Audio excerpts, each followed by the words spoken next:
Jadi di tahun ke-14 kenabian. Berarti usia Rasulullah berapa? 54 tahun. Nah, di tahun ke-14 kenabian itu orang-orang kafir Quraisy dalam setiap kabilah itu berkumpul, mereka merencanakan membunuh Rasulullah Shallallahu Alaihi Wasallam. Dan diutuslah pemuda-pemuda terhebat yang pernah ada, dan pada akhirnya rencana mereka, huru hara mereka itu sia-sia. Allah abadikan dalam surat Al-Anfal ayat 30, wa id yamkuru bikal ladina kafaru liyuthbituka aw yaqtuluka aw yukhrijuka wa yamkuruna wa yamkurullahu wallahu khairul makirin. Jadi ingatlah ketika orang-orang kafir Quraisy itu ingin mengusir, membunuh Rasulullah, mereka sudah, ini Bapak Ibu rencananya sudah sangat matang, tipu dayanya sudah sangat matang. Coba kalau kita kemarin bahas, itu kan memang Rasulullah rumahnya dikepung, betul ya? Dan kondisi Rasulullah di mana? Di dalam.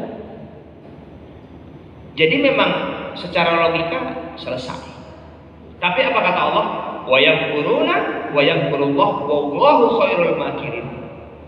Bisa saja manusia itu bertipu daya. Silahkan Anda bertipu daya sehebat yang kamu bisa, tapi sebaik-baik yang memberikan balasan adalah Allah Subhanahu wa taala. Silahkan wahai manusia, engkau bersekongkol sehebat mungkin, bertipu daya sehebat mungkin, tapi ingat, Allah lah yang maha segala. Bapak Ibu mohon maaf. Kejadian banjir kemarin di Aceh, Sumatera Barat, Sumatera Utara itu memberikan gambaran kepada kita. Betul nggak? Orang-orang di luar sana bersekongkol untuk menggunduli hutan. Masuk TV? Enggak. Dibahas di media? Enggak. Tapi ratusan hektar hutan sudah digunduli. Manusia berusaha bertipu daya, bersekongkol menggunduli hutan, tapi Allah yang maha segalanya. Yang membongkar kejahatan itu bukan manusia, tapi pohon-pohon itu yang berbicara. Betul nggak? Banjir bandang itu membawa kayu, dan kayu itu dipotong dengan rapi, bahkan dikasih nomor. Gitu masih ada pejabat yang bilang itu kayu terbawa banjir, itu lepas gara-gara banjir. Loh kok bisa potong rapi ada nomornya itu? Gitu? Siapa yang membongkar? Bukan manusia. Yang berbicara itu kayu-kayu yang ditebang. Nggak ada yang bisa mengelak. Wa yamkuruna wa yamkurullah wallahu khairul makirin. Mereka membuat tipu daya, dan Allah membalas tipu daya mereka, dan Allah sebaik-baik pembalas tipu daya. Mohon maaf ya Bapak Ibu, kadang-kadang kita itu tidak baik karena lingkungan kita nggak baik, betul? Ustaz, kenapa Pak? Ya gimana Ustaz, saya tuh kalau nggak curang, itu lawan-lawan saya semuanya curang. Betul nggak? Saya tuh kalau jujur, saya doang yang jujur, yang lain nggak ada yang jujur. Gimana kita mau menang lawan orang yang nggak jujur? Wa yamkuruna yamkurullah wallahu khairul makirin. Sudah, tugas kita tuh berikhtiar sesuai dengan Allah. Selesai. Mau orang bertipu daya, Allah akan membalas. Masya Allah, Masya Allah. Apa yang terjadi di malam itu? Waja'alna min baini aydihim shadda wa min khalfihim shadda fa aghshaynahum fahum la yubsirun. Allah membuat pemuda-pemuda kafir Quraisy yang sudah membawa tombak, membawa pedang, siap membunuh Rasulullah itu, Allah buat seolah-olah di depan mata mereka ada penghalang. Mereka tidak bisa melihat apa-apa. Dan ketika itu Rasulullah bisa melewati mereka dengan aman. Waja'alna min baini aydihim shadda. Allah hadirkan penghalang. Dulu waktu saya kecil Bapak Ibu, ini yang diajarkan bapak saya. Jadi motor itu tidak akan ngejreng, tidak akan maju sebelum membaca doa Bismillah tawakkaltu 'ala Allah la haula wala quwata illa billah. Bapak Ibu, kita kadang-kadang merasa tuh doa-doa sebelum berpergian saja. Tapi kalau kita baca artinya tawakkaltu 'ala Allah la haula wala quwata illa billah, kita bertawakal kepada Allah. Mohon maaf, ada yang pernah kecelakaan enggak Bapak Ibu? Nabrak, ditabrak mungkin. Itu kayak apa ya? Ya kecelakaan aja gitu loh, betul nggak? Kita sudah hati-hati seperti apapun itu, kok ya kejadian aja begitu loh, betul nggak? Jadi tawakal itu Allah itu benar Bapak Ibu. La haula wala quwata illa billah. Mohon maaf, kita yang pernah takziah pasti mendengarkan banyak orang mengatakan saya nggak menyangka ya, saya nggak menduga, nggak, betul nggak? Karena memang kematian itu semudah itu tidak bisa diduga. Dan saya belum pernah tuh takziah terus ada orang bilang begini, saya sudah menduga dia akan segera meninggal. Wah, jadi Allah yang menghancurkan tipu daya mereka, dan Allah yang membuat pemuda-pemuda itu tidak melihat sosok Rasulullah Sallallahu Alaihi Wasallam. Dan siapa yang menggantikan Rasulullah tidur di atas kasurnya Rasulullah? Ali bin Abi Thalib, yang saat itu masih seorang remaja. Nah, ketika itu para pemuda ini, ya mohon maaf, kaget. Ternyata Rasulullah sudah meninggalkan mereka. Dan ketika itu Rasulullah bersembunyi di gua Thur, ya, bukan gua Hiro. Ini dikit-dikit Hiro begitu ya. Kan gua bukan hanya gua Hiro, ada gua Thur ya kan, ada gua Selarongan begitu. Apalagi gua-gua yang lainnya. Nah, berapa lama Rasulullah Shallallahu Alaihi Wasallam di gua Thur? 3 hari, Jumat, Sabtu, Ahad. Saya bukan kemarin sih, beberapa minggu yang lalu saya kemah. Kemahnya itu ukurannya untuk 2 orang, jadi gak besar, tapi cukup nyaman menurut saya. Tapi saya nggak mau tuh nambah 2 hari gitu loh Pak. Maunya cuma 1 hari. Kenapa? Karena pagi sampai sore panasnya luar biasa. Nah ini Rasulullah di Gua Thur, bisa dilihat ya, lihat ya. Itu panasnya luar biasa, tapi beliau bukan Raja.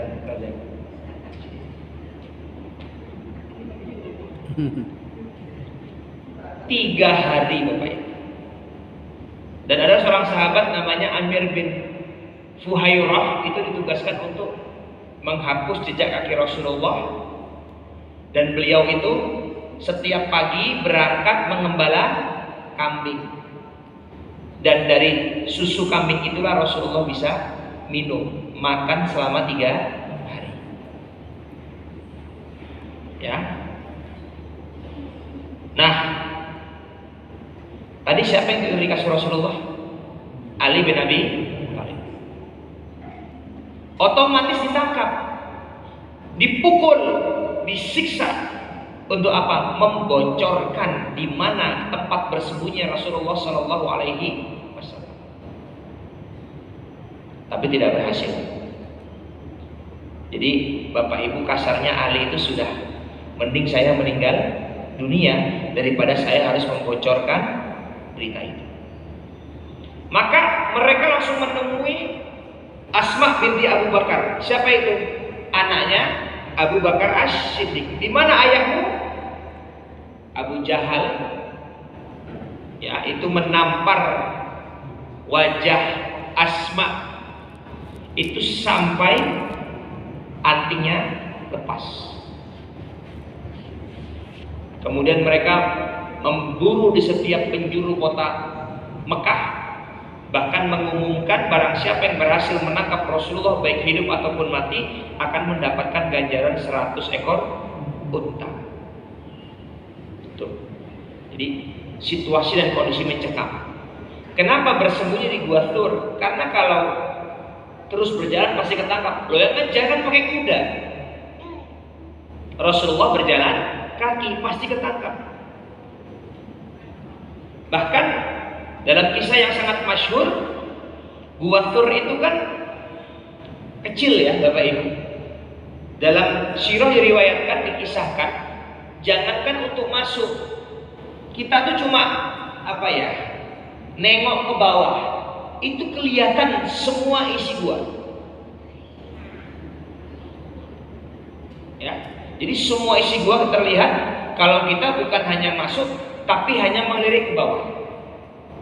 Maka dikisahkan dalam sirah, itu pemuda kafir Quraisy yang mengejar Rasulullah itu sudah tiba di mulut gua.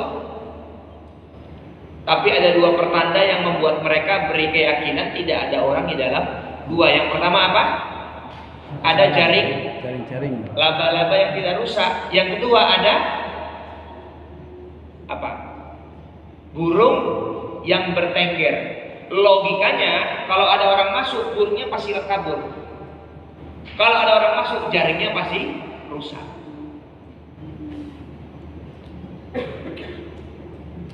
Qultu lin Nabi sallallahu alaihi wasallam wa anna fil ghar, di gua Thur, anna ahaduhum nadhara tahta qadamaihi la absarana. Kalau mereka itu membungkukkan atau melihat apa yang ada di bawah kaki mereka, maka mereka pasti melihat kita. Apa kata Rasulullah? Ma dhannuka ya Abu Bakar bithnaini Allahu salatuhuma. Apa pendapatmu wahai Abu Bakar kalau ada dua orang yang ketiga adalah Allah Subhanahu wa taala? Kalau dalam Quran Rasulullah mengatakan la tahzan innallaha ma'ana. Jangan bersedih, Allah bersama kita. Nah, ini penting nih Bapak Ibu sekalian. Ma dhannuka ya Abu Bakar bithnaini Allahu thalithuhuma. Kalau kita berdua wahai Abu Bakar, ingatlah yang ketiga adalah Allah. Nah, Bapak Ibu, dalam konsep hadis ini juga disebut dengan istilah ma'iyatullah. Apa itu ma'iyatullah? Kita menyadari Allah itu maha melihat. Dalam hadis yang sangat masyhur, ini disebut dengan istilah ihsan. Pernah dengar ya hadisnya? Bapak Ibu, ini hadis penting. Saking pentingnya hadis ini, malaikat Jibril yang langsung datang. Bukan hanya datang kepada Rasulullah, malaikat Jibril datang dan dilihat oleh semua sahabat. Saya ulangi, saking pentingnya hadis ini, mungkin malaikat Jibril datang kepada Rasulullah, itu kan biasa. Ini malaikat Jibril datang dan para sahabat menyaksikan malaikat Jibril. Bainama nahnu julusan inda Rasulillah sallallahu alaihi wasallam. Dalam hadis ini dijelaskan ketika para sahabat itu duduk bersama Rasulullah di Masjid Nabawi, maka datanglah seorang pemuda berjubah putih, berambut hitam, bersih. Dalam hadis itu dijelaskan la yura asharus safar, tidak ada bekas safar. Ingat Bapak Ibu, saat itu Masjid Nabawi atapnya adalah pelepah kurma, lantainya adalah pasir. Dan ketika itu datanglah seseorang yang berpakaian bersih. Para sahabat berpikir, ini orang kalau pakaiannya bersih nggak ada debu, berarti orang sini, orang Madinah. Tapi kok nggak ada yang kenal? Kalau nggak ada yang kenal berarti orang jauh. Kalau orang jauh kok nggak ada bekas safar, kok nggak ada debu sama sekali, kok bersih sekali begitu. Dan orang itu datang kepada Rasulullah, duduk, dan dalam hadis ini dijelaskan dengkulnya ketemu dengan Rasulullah. Jadi Dengkul. Jadi duduknya tuh mungkin begini ya. Ini kalau kaki kan begini. Dengkulnya ketemu dengan Rasulullah. Berarti berhadapan. Dan orang ini bertanya 4 hal. Pertama, mahwal iman. Apa itu iman? Rasulullah menjawab rukun iman. Mahwal Islam. Rasulullah menjawab rukun Islam. Yang ketiga, mahwal ihsan. Apa itu ihsan? Rasulullah mengatakan apa? Anta'budullaha ka'annaka tarahu fa in lam takun tarahu fa innahu yaraka. Ihsan itu adalah kita hidup di dunia ka'annaka tarahu, seolah-olah kita bisa melihat Allah. Fa in lam takun tarahu fa innahu yaraka. Kalau kita tidak bisa melihat Allah, yakinilah Allah Maha melihat kita. Fa innahu yaraka. Jadi ihsan adalah berkehidupan, bersikap, bertingkah laku, dan meyakini Allah Maha menyaksikan. Itu adalah ihsan. Dan nanti kalau dalam konsep tingkatan, orang yang ihsan itu tingkatannya di atas iman dan Islam. Tapi kita nggak bahas di sini. Anta'budullaha ka'annaka tarahu fa in lam takun tarahu fa innahu yaraka. Dan ini sesuai dengan apa perkataan Rasulullah kepada Abu Bakar As-Siddiq. Ma'dhannuka ya Abu Bakar? Apa pendapatmu? Apa pemikiranmu wahai Abu Bakar? Bagaimana menurutmu? Bithnaini Allahu thalithuhuma.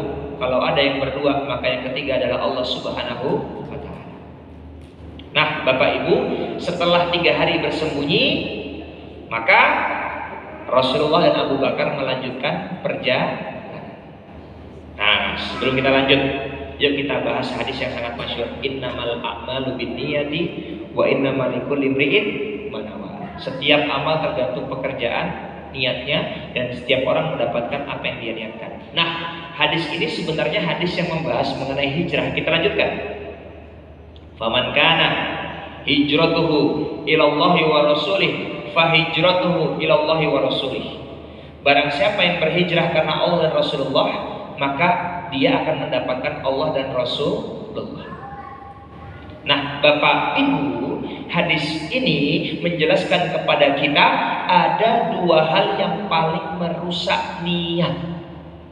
Dalam konteks hadis ini, niat dalam berhijrah. Apa itu? Wa man kana hijratuhu lidunya yusibuha au imra'atin yankihuha fa hijratuhu ila ma hajara ilaihi. Barang siapa yang berhijrah itu karena satu dunia, 2 lawan jenis, maka yang dia dapatkan adalah apa yang dia niatkan. Jadi hadis ini menjelaskan ada 2 hal yang paling merusak niat. Satu adalah dunia. Yang kedua adalah, kalau di hadis ini imro'atin yankihuha, wanita. Tapi kalau untuk laki-laki wanita, kalau untuk wanita adalah laki-laki. Ya. Halo. Jadi mungkin kalau mondok sama sekolah biasa itu pahalanya, niatnya lebih bagus mondok seperti ini. Kenapa? Karena di pondok nggak ada perempuan, betul nggak? Gitu? Di pondok perempuan tidak ada lagi. Saya 6 tahun di Gontor, Bapak Ibu, perempuan itu mbok dapur gitu. Ya umurnya sudah seumur kakek nenek saya, kan begitu. Cowok semuanya. Nah, lawan jenis itu juga merupakan yang merusak niat. Kalau di Masjid Suja ada pengajian khusus akhwat, kapan tuh? Jumat sore. Itu kayaknya niatnya lebih ikhlas daripada pengajian yang lain. Mungkin ya. Nah, jadi yang pertama apa? Dunia. Yang kedua adalah lawan jenis. Itu 2 hal yang paling merusak. Maka kata Rasulullah, kun fid dunya ka'annaka ghariban aw 'abiris sabil. Hidup di dunia itu seperti ghariban, orang asing, aw 'abiris sabil, atau orang yang numpang lewat. Nah, apa sifat seharusnya kita di dunia? Yang kata Allah ghariban. Ghariban itu seperti orang asing. Jenengan pernah bertamu ke rumah orang untuk pertama kalinya? Pernah? Pasti jenengan nurut segala sesuatu yang diucapkan oleh tuan rumah, betul kan? Sudah ngetok pintu, ucapkan salam, dijawab waalaikumsalam, pintu dibuka. Masuk rumah nggak? Enggak, nunggu dipersilahkan. Sudah masuk rumah, duduk nggak? Nunggu dipersilahkan. Sudah duduk, sudah masuk rumah, di depan ada teh, ada snack, dimakan nggak? Tergantung. Tergantung. Saya punya pengalaman Bapak Ibu. Jadi gini, nggak apa-apa ya, curhat sedikit nggak apa-apa ya. Jadi saya itu pernah, kan bapak ibu saya itu Jawa Timur, Madiun. Jadi orang Jawa termasuk Jogja itu kalau belum dipersilahkan belum nyentuh. Tapi kalau di tempat lain, misalnya di Jawa Barat, orang Sunda, itu kalau sudah disidangkan ya sudah, gitu kan. Nggak perlu dipersilahkan, artinya silahkan. Saya sama bapak saya bertamu ke rumah orang Sunda. Saya mau ngambil snack, ya kali saya ngambil duluan. Yo bapak saya orang Jawa, yo nggak disentuh-sentuh. Akhirnya sudah mau pulang baru, kok nggak dimakan? Nah dalam hatiku, kok yo dari tadi udah lapar. Curhat aja itu. Lanjut bisa. Jadi kan kalau dipersilahkan baru makan, betul. Kalau mau nginep kata tuan rumah, Pak, Bu, silakan tidur di kamar paling depan. Gak mungkin kita request di kamar yang lain, betul nggak? Itu namanya ghoriban. Seperti saat kita bertamu ke rumah orang pertama kalinya. Kita pasti nurut sama yang punya rumah karena kita tahu itu bukan rumah kita, betul nggak? Kalau ada tamu kok langsung masuk rumah nyelonong bikin kopi sendiri, namanya tamu kurang, bukan saya bilang ya, kurang sopan. Kok nggak ada yang jawab itu, malah jawabnya kurang. Halo, sekarang saya mau nanya, di dunia ini kita tuan rumah atau tamu? Tamu. Halo, tamu atau tuan rumah? Tamu. Makanya kalau ada orang meninggal, innalillahi wa inna ilaihi rajiun, telah berpulang, berarti dunia bukan rumah kita, dunia ini bukan tempat tinggal, dunia ini tempat meninggal. Maka kalau ada orang meninggal, pengumumannya telah berpulang, karena ternyata rumah kita bukan di sini. Di sini kita cuma sebagai tamu. Siapa yang punya dunia? Lillahi ma fis samawati wa ma fil ard. Yang punya dunia dan seisinya adalah Allah Subhanahu wa taala. Maka sudah, kalau banyak orang di luar sana yang bersikap sesuka hati, dihabiskan semua, dia melakukan segala hal terserah dia. Berarti dia tidak sadar di sini cuma sebentar. Di sini cuma bertamu. Ya sudah, biarin saja. Yang penting kita harus sadar kita sebagai tamu. Udah Bapak Ibu, kita nggak usah banyak mikir, ikut saja tuan rumahnya. Siapa tuan rumahnya? Allah Subhanahu wa taala. Itu ghoriban atau orang asing. Yang kedua apa? Abiris sabil, orang numpang lewat. Bentar. Lewat seret begitu loh Bapak Ibu. Coba, sifat orang di safar. Satu, tidak ada yang senang dalam keadaan safar. Ada yang asalnya dari luar Jawa, ada nggak? Ada yang pernah keluar Jawa? Ya. Pernah. Naik apa Pak? Pesawat. Kok gaya sekali Pak naik pesawat? Terpaksa. Biar apa naik pesawat? Nah, biar cepat. Kenapa kok biar cepat? Karena tidak ada orang senang dalam keadaan safar. Saya dari Bontang, Kalimantan Timur. Saya mudik ke Bontang, Lebaran misalnya. Pasti saya naik pesawat. Saya nggak mau naik kereta. Nggak bisa naik kereta. Saya nggak mau naik kapal. Kenapa? Lama. Dan saya tuh pulang H-1 kalau naik kapal Lebaran di laut. Tapi kan poinnya bukan itu. Poinnya adalah tidak ada orang senang lama-lama di jalan. Betul nggak? Lo yang naik kapal itu pun kalau dibayarin pesawat pasti mau, betul nggak? Lucu kan kalau ada orang ingin berlama-lama di jalan. Misal saya liburan Lebaran itu cuma 2 minggu, itu sudah mentok.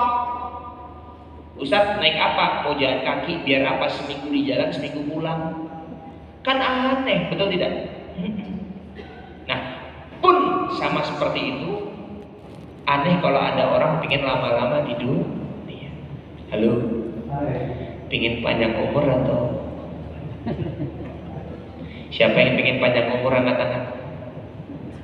Ayo, tak doain. Insya Allah saya doakan meninggal di usia 300 tahun. Ayo, siapa? Udah katanya pengen panjang umur. Oke deh 200 tahun. Saya doakan Bapak Ibu meninggal usia 200 tahun. Ada nggak? Udah katanya pengen panjang umur.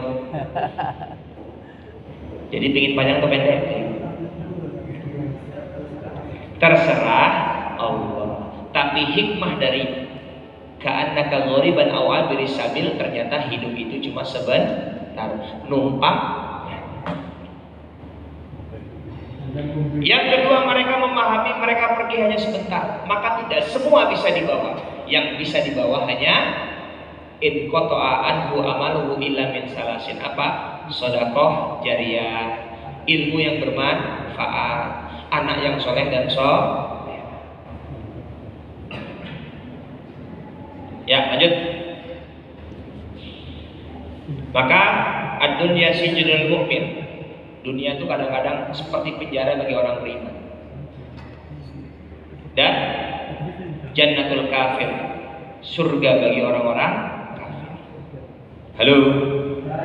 Coba, apa kata Umar bin Khattab? Letakkan dunia di tangan, bukan di hati. Yo tak pada ini. Dunia di mana? Dunia di mana?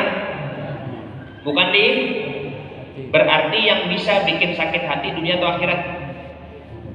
Biar toh jemaah. Yuk saya tolong kalau saya tanya dengan suara lisan dijawab dengan suara lisan. Jangan dijawab dengan suara batin. Karena panjenengan bukan penganut aliran kebatinan. Oke, kabar ini. Dunia di mana? Di tangan. Akhirat di mana? Hati. Berarti yang di hati apa? Akhirat. Yang di tangan apa? Dunia. Ayo loh. Dunia di mana? Tangan. Akhirat di mana? Berarti yang bisa bikin sakit hati dunia atau akhirat? Dunia atau akhirat? Oke. Mana yang lebih menyakitkan? Ketinggalan sholat berjamaah atau kehilangan HP? Lebih ya toh. Ini saya bertanya kepada orang yang soleh dan solehah yang rajin ikut pengajian, betul? Dunia di mana? Akhirat di mana? Jadi yang bisa bikin sakit hati dunia atau akhirat? Oke, mana yang lebih menyakitkan? Kehilangan Quran atau kehilangan motor? Iya, saya mah nanya doang tugasnya, nggak mau jawab. Halo, dan jenengan itu loh sehari nggak megang HP, bisa? Bisa? Pernah nggak? Tenang nih, ada yang kurang nggak kalau nggak megang HP sehari? Ada loh. Coba, kalau sehari nggak ngaji, ada yang kurang tidak? Kita tuh bisa. Ini apa namanya? Apa namanya? Setan gepeng. Jujur, berapa lama jenengan pegang ini sehari? Sejam? Cukup nggak? Enggak. Kurang. Oke, 2 jam cukup nggak? Kurang. 3 jam cukup nggak?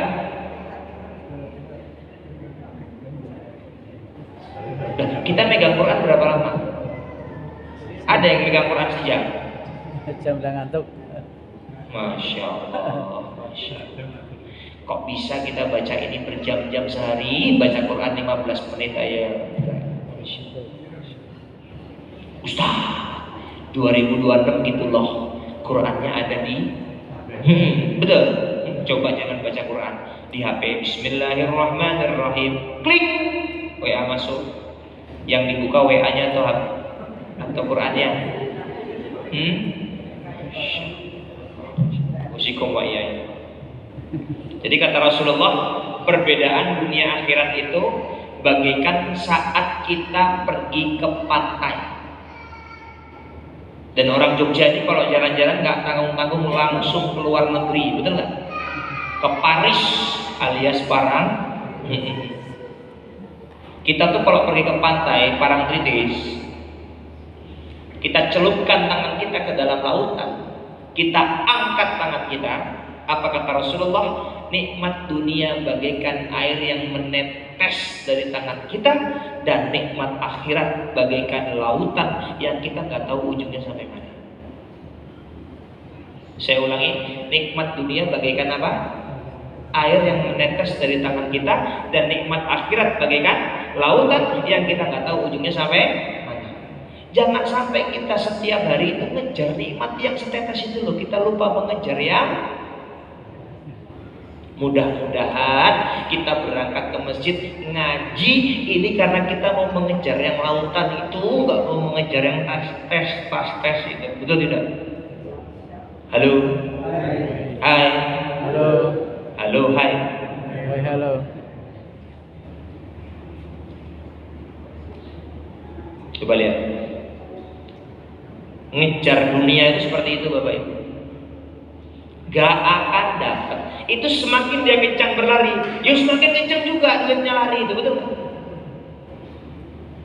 Ngejar dunia itu kayak ngejar bayangan, gak akan dapat. Padahal cepat atau lambat kita akan masuk dalam kuburan. Ada wartawan tuh nanya kepada seorang pengusaha kaya raya, Pak, usia Bapak berapa? Atau pengusaha kaya raya ini, usia saya 5 tahun. Kok bisa? Nanya lagi nih, Pak, Bapak anaknya berapa? Anak saya baru 1 Mas. Kok 1? Nanya lagi, Pak, kekayaan Bapak berapa? Harta saya cuma 10 juta Mas. Kok 10 juta? Maka wartawan ini protes, Pak, kenapa Bapak bohong? Bapak itu orang terkenal, Bapak ini orang paling kaya di sini. Kok Bapak bohong sama saya?